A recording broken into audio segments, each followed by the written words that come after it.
الحمد لله رب العالمين نحمده ونستعينه ونستهديه ونستغفره ونعوذ بالله من شرور أنفسنا ومن سيئات أعمالنا من يهد الله فلا مضل له ومن يضلل فلن تجد له وليا مرشدا أشهد أن لا إله إلا الله وحده لا شريك له وأشهد أن محمدا عبده ورسوله اللهم صل وسلم وبارك على محمد وعلى آله وأصحابه أجمعين اللهم رب اشرح لي صدري ويسر لي أمري واحلل عقدة من لساني يفقهوا قولي ولا حول ولا قوة إلا بالله العلي العظيم اللهم لا سهل إلا ما جعلته سهلا وأنت تجعل الحزن إن شئت سهلا ربي يسر ولا تعسر وأتمم بالخير أما بعد. Okey.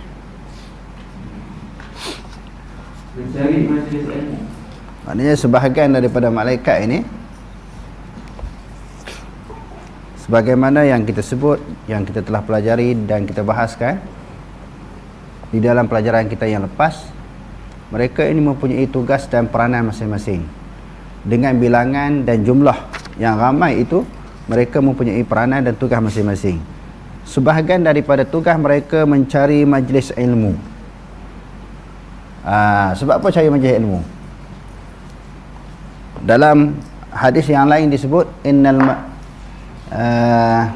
innal malaikata la tad'u ajnihataha li talibil ilmi ridhaan bima yasna.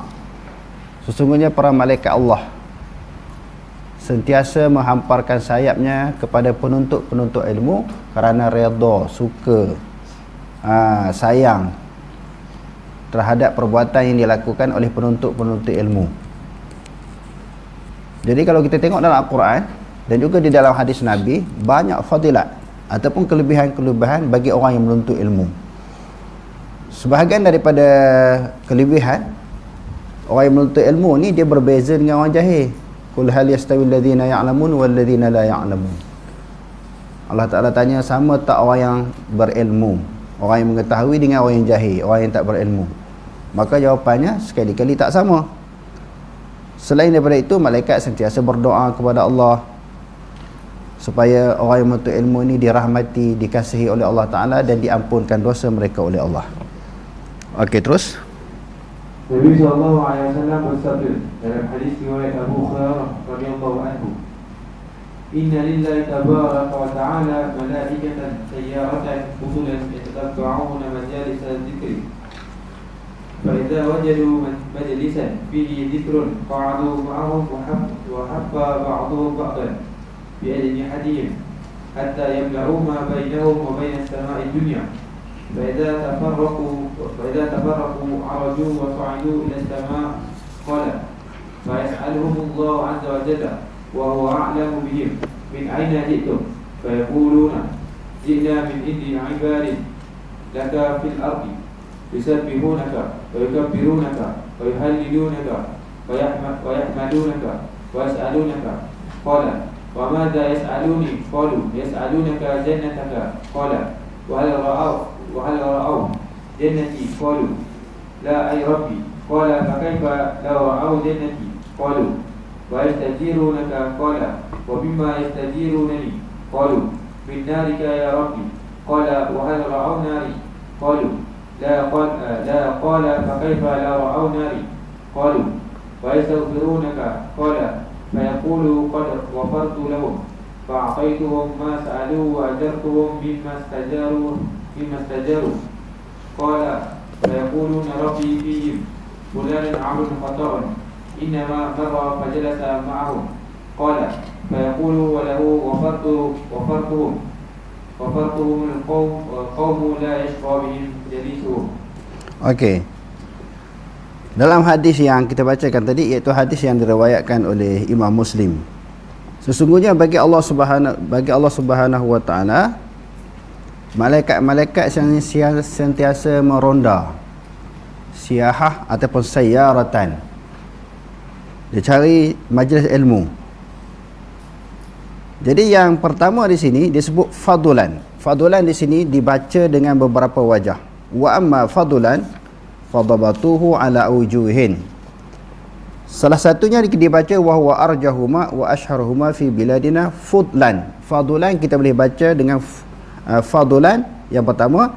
Yang kedua, bil dhammil fa'i wa iskani dhad, fadlan ataupun fadlun. Yang ketiga dibaca dengan bil fathil fa', difathahkan fa', fadlan, mati.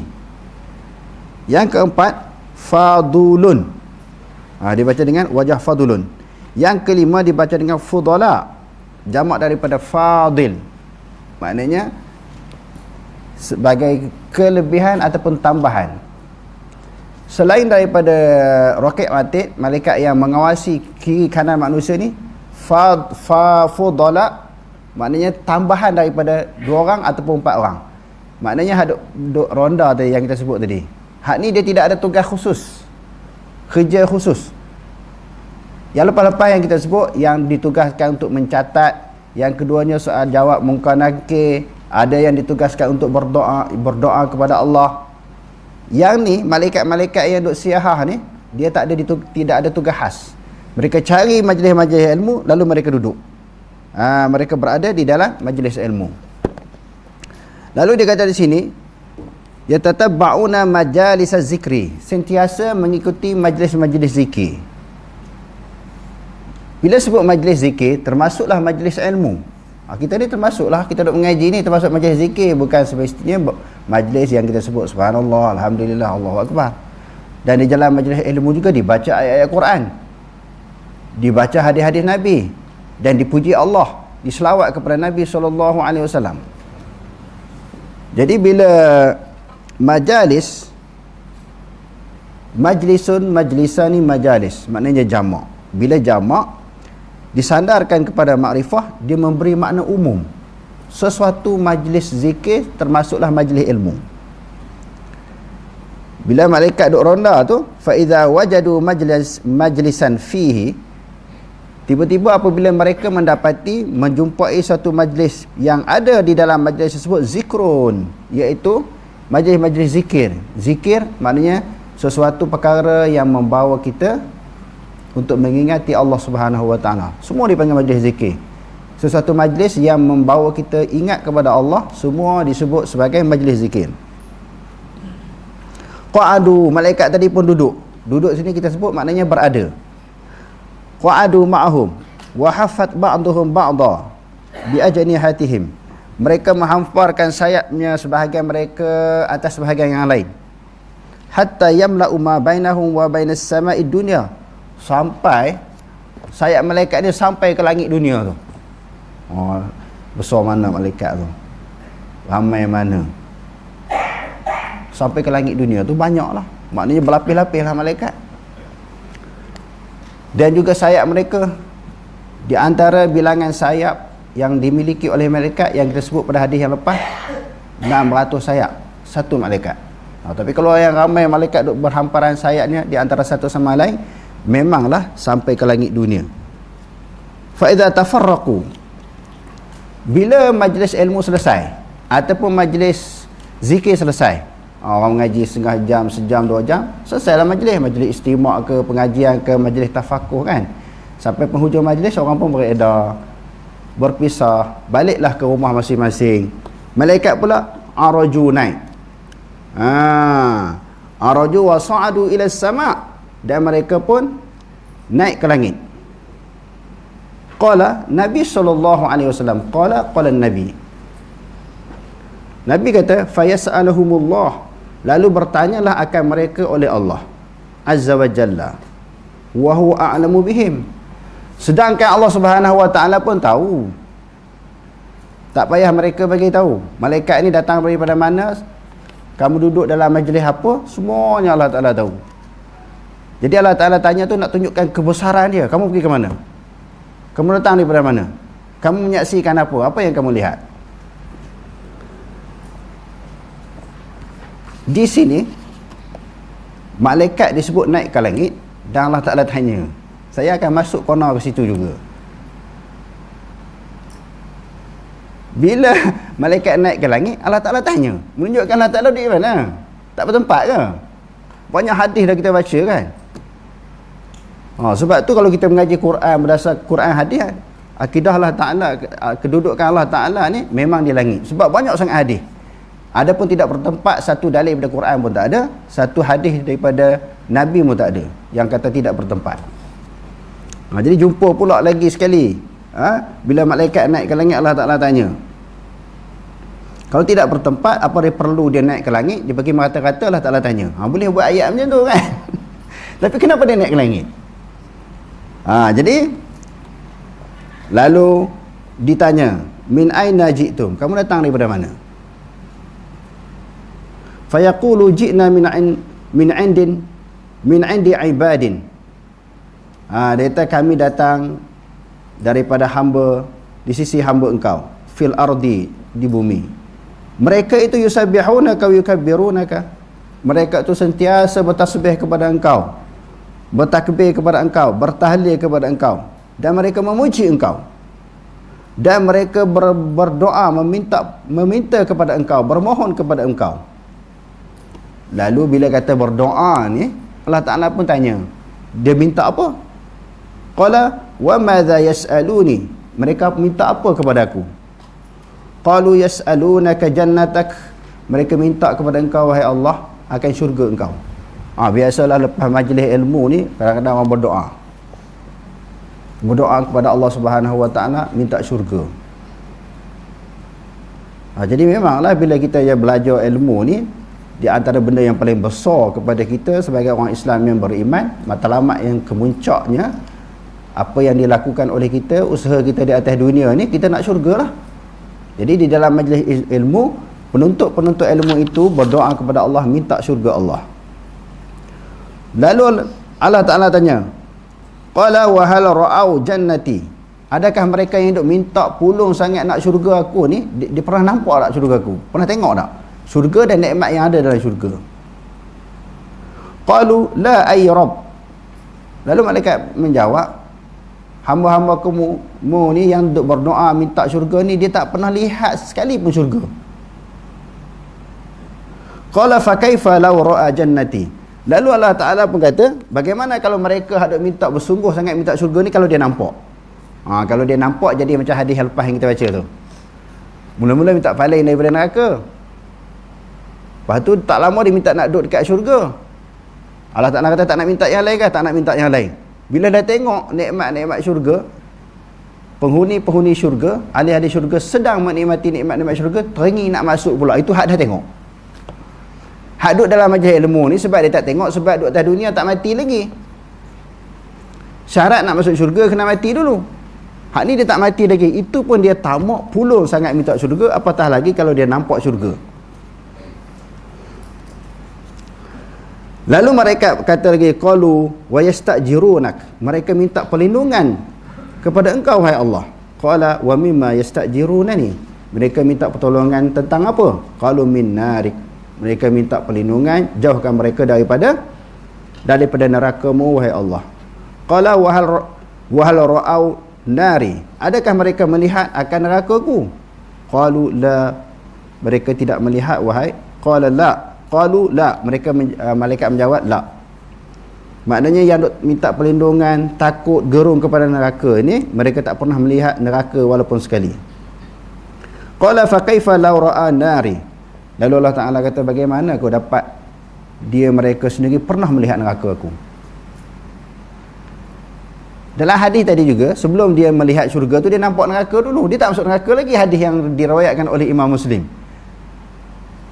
Sebahagian daripada penghuni-penghuni neraka syurga yang dilewatkan oleh Allah, yang dilewatkan oleh Allah Subhanahu Wa Ta'ala, masuk ke dalam neraka, dihadapkan muka, dimasukkan dalam syurga, mula-mula dihadapkan kepada neraka.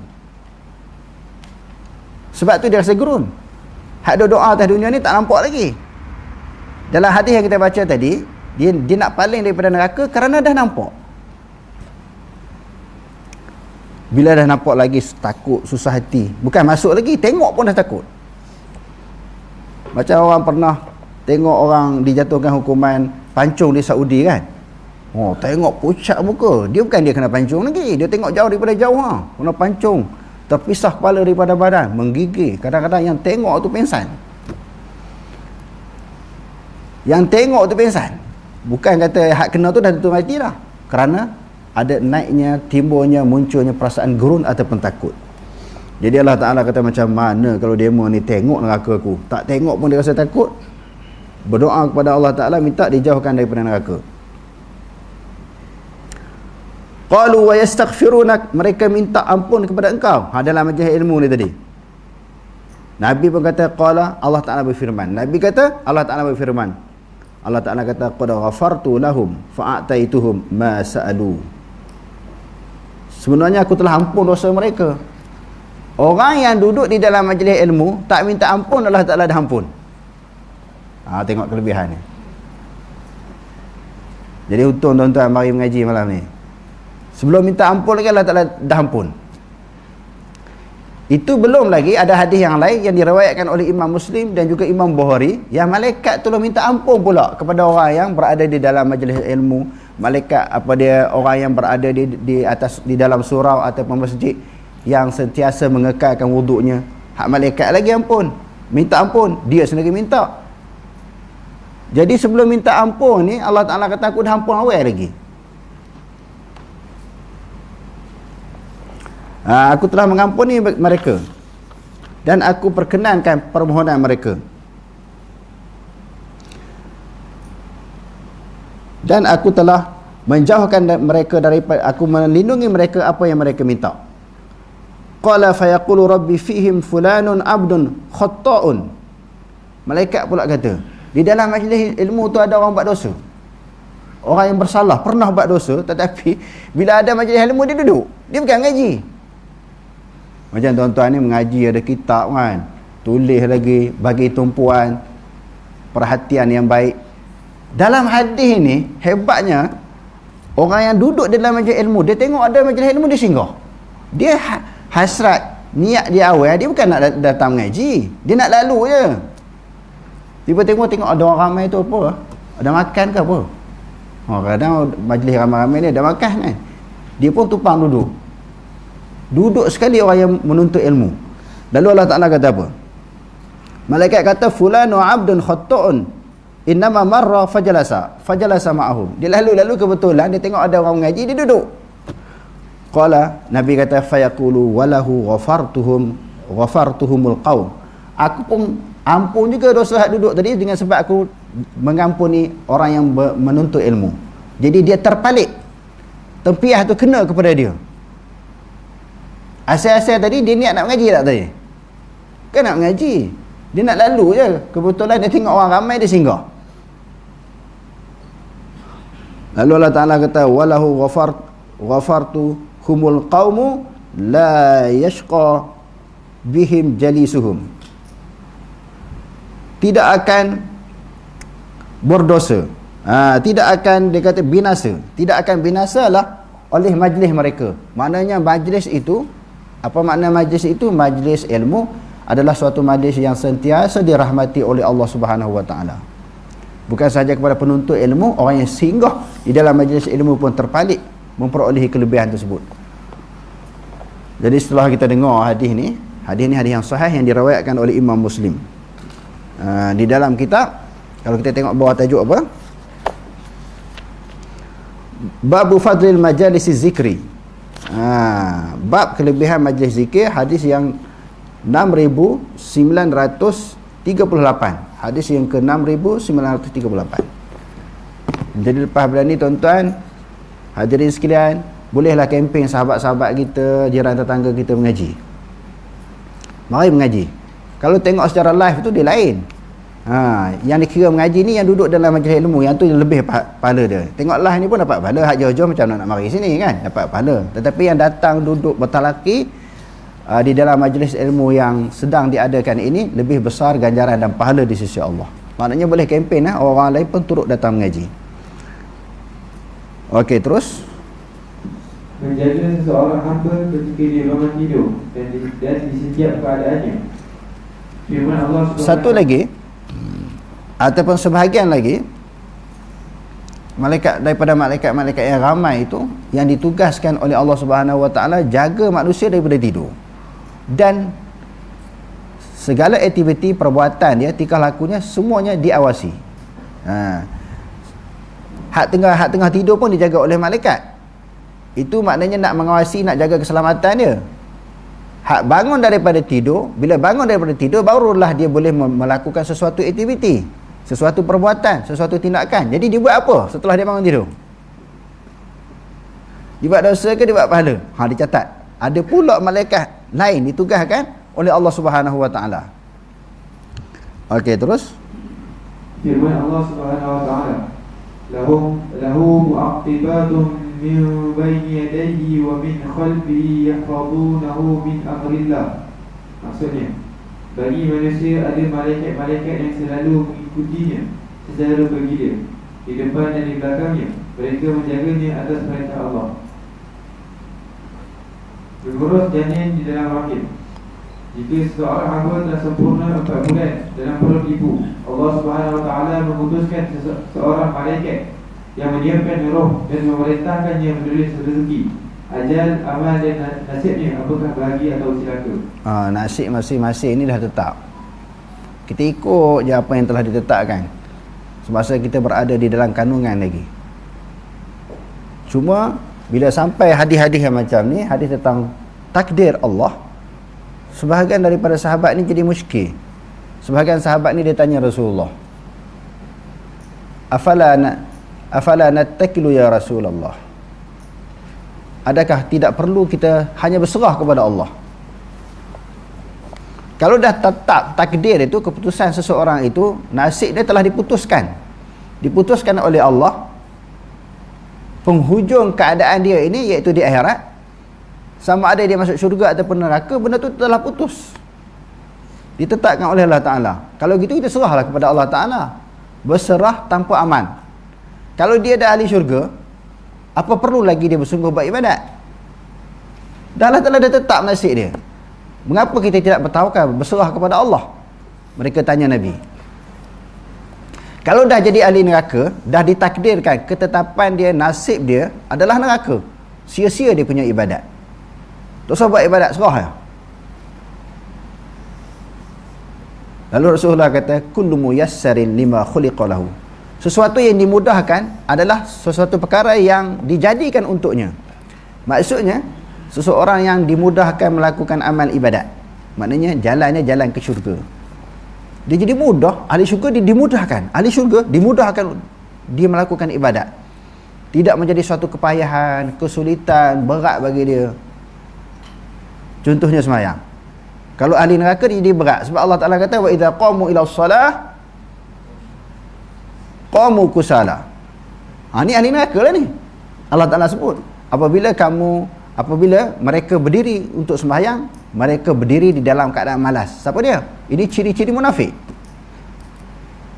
Kalau orang munafik betul, memanglah Allah Ta'ala kata, innal munafiqina fi darkil asfali minan nar. Sesungguhnya orang munafik itu berada di dalam api neraka Allah Ta'ala yang paling bawah sekali. Dia jadi malas. Adapun orang yang dimudahkan untuk membuat kebaikan, maka insya-Allah dia sedang menuju jalan ke syurga. Sebaliknya dimudahkan untuk buat maksiat, macam hari-hari buat maksiat, itu dia sedang berjalan, dia sedang melalui jalan untuk masuk neraka. Na'udzubillahi min zalik. Jadi kita ni kena tengok, cek muhasabah diri kita seharian, hari ni, besok, lusa dan sebagainya. Setiap hari perbuatan apa, amalan apa, tindakan apa yang dimudahkan untuk kita. Kalau di hari-hari duk buat maksiat, kita kena ingat, makna itu jalan yang sedang kita lalui, yang sedang kita tuju, itu adalah jalan neraka. Dipermudahkan jalan buat jahat kalau ahli neraka. Sebaliknya kalau ahli syurga dimudahkan oleh Allah untuk jalan dia melakukan kebaikan. Okey, terus Rasulullah SAW bersabda dalam hadis diriwayatkan Abdullah radhiyallahu anhu, Inna ahadakum yujma'u khalquhu fi batni ummihi 40 yawma, thumma yakunu 'alaqatan mithla dhalik, thumma yakunu mudghatan mithla dhalik, thumma yab'athu Allahu malakan fayu'maru bi 40 kalimat, fayaqulu lahu uktub 'amalahu wa rizqahu wa ajalahu wa shaqiyyun aw sa'idun.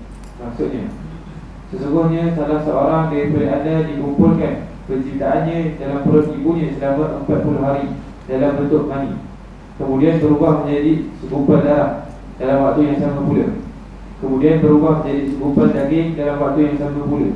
Kemudian diutus seorang malaikat kepadanya, lalu dia menyiapkan roh dan diperintahkan untuk menulis 4 hal: menuliskan rezeki, ajal, amal, dan apakah kelak ia akan bahagia atau celaka. Menjaga bukit ukau dan burung ganam. Dalam sebuah hadis yang menceritakan tentang kesukaran yang dihadapi oleh Rasulullah SAW ketika berdakwah di Taif dan kesederaan yang dialami baginda, Rasulullah SAW kemudian mengadu kepada Allah Subhanahu Wa Taala. Pengaduan baginda itu telah didengar oleh Allah Subhanahu Wa Taala.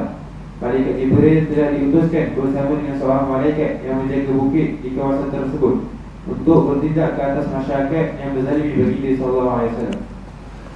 Rasulullah SAW bersabda dalam hadis riwayat Urwah radhiyallahu anhu, "Farafa'tu ra'si fa idza ana bi sahabatin qad adallatni fa nazartu fa idza fiha Jibril fanadani faqala inna Allah qad sami'a qawla qaumika laka wa ma raddu 'alayka wa qad ba'atha ilayka malakal jibal lita'murahu bima syi'ta fihim fanadani malakul jibal fasallama 'alayya thumma qala ya Muhammad faqala dhalika fima syi'ta in syi'ta an utbiqa 'alayhim al-akhshabaini faqala Nabi sallallahu alaihi wasallam bal arju an yukhrijallahu min aslabihim man ya'budullaha wahdahu la yusyriku bihi syai'a.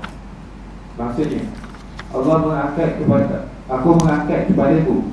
Tiba-tiba aku melihat satu gumpulan awan melingkupiku, dan aku melihat di dalamnya ada malaikat Jibril. Dia telah memanggil aku dengan menyatakan, sesungguhnya Allah Subhanahu Wa Taala telah mendengar ungkapan yang dikeluarkan oleh kaummu dan tidak balas yang dilakukan mereka terhadapmu.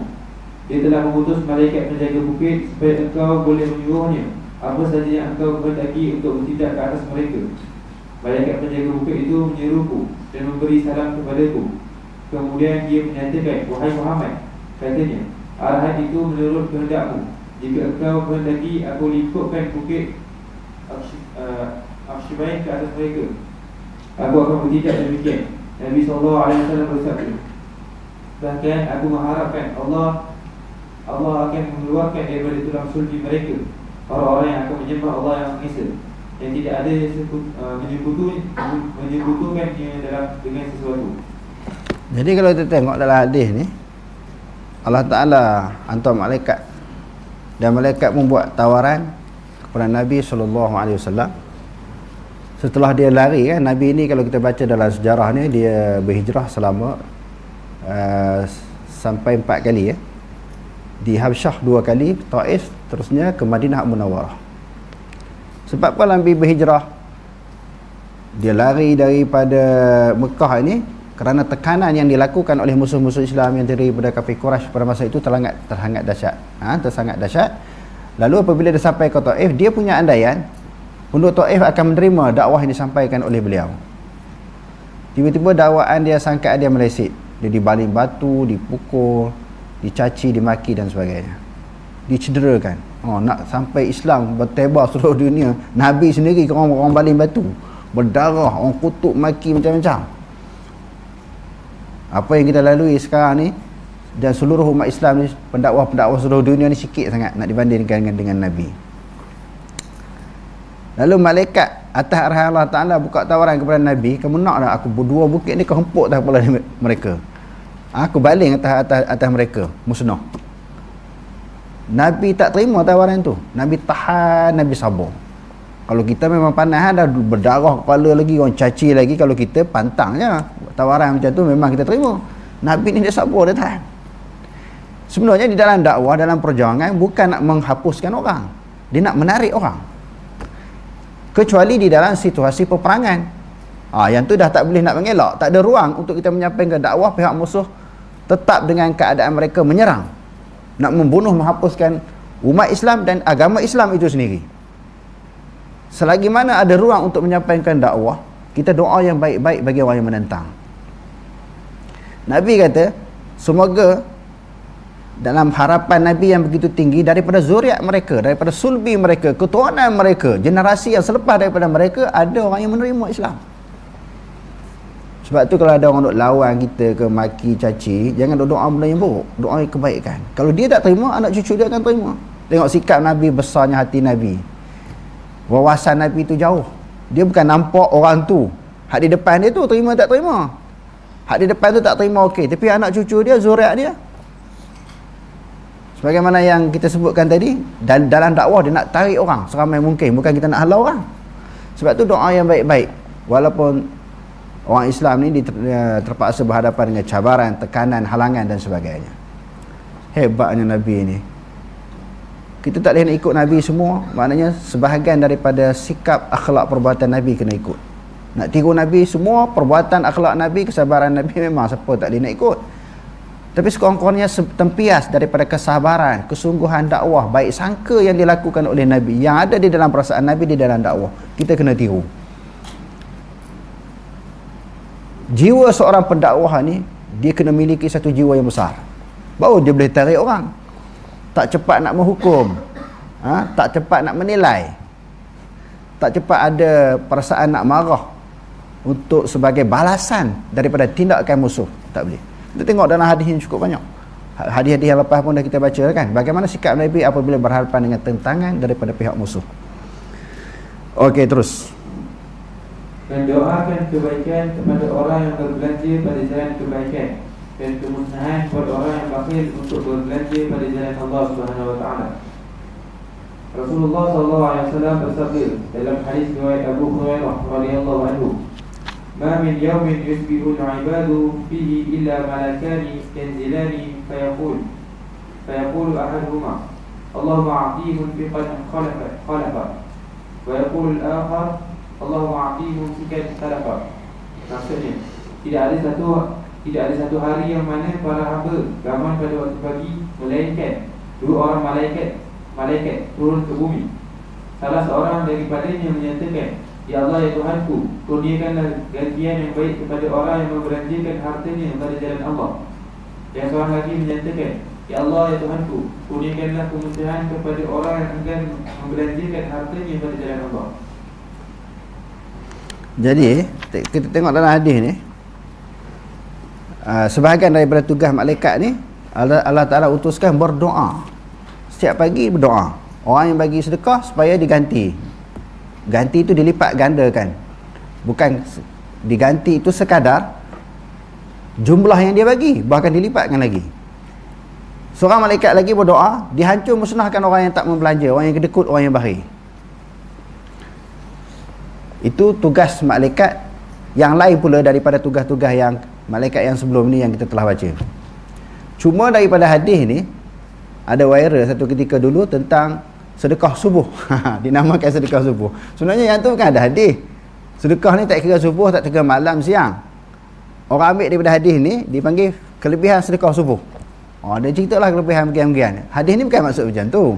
Dia nak kata setiap hari ada malaikat bermula daripada pagi. Setiap hari ada malaikat bermula daripada pagi. Dua malaikat diutuskan oleh Allah untuk berdoa orang yang bersedekah. Berdoa supaya harta yang dia bagi itu diganti balik oleh Allah Ta'ala. Itu maksudnya. Bukan ada fadilat orang atas fadilat sedekah subuh. Viral lah. Lepas tu baguslah nak sedekah tu, tak kisahlah subuh ke malam ke siang. Tetapi kalau diambil pemahaman daripada hadis ni, tak betul. Hadis ni nak ceritakan setiap hari malaikat datang. Dia datang daripada subuh. Jadi kalau orang tak sempat nak sedekah subuh, tengah hari pun boleh, petang pun boleh, malam pun boleh. Jadi dalam satu hari tu semua ada fadilat. Semua ada kelebihan. Kelebihan apa? Kelebihan bersedekah. Okey, terus. Ibadah malaikat. Malaikat adalah hamba Allah yang cukup kuat mentaati Allah Subhanahu wa taala. Wallahu a'lam. Aqulu qawli hadza wa astaghfirullah wa a'udzu billahi wa lakum. Wassalamualaikum warahmatullahi wabarakatuh.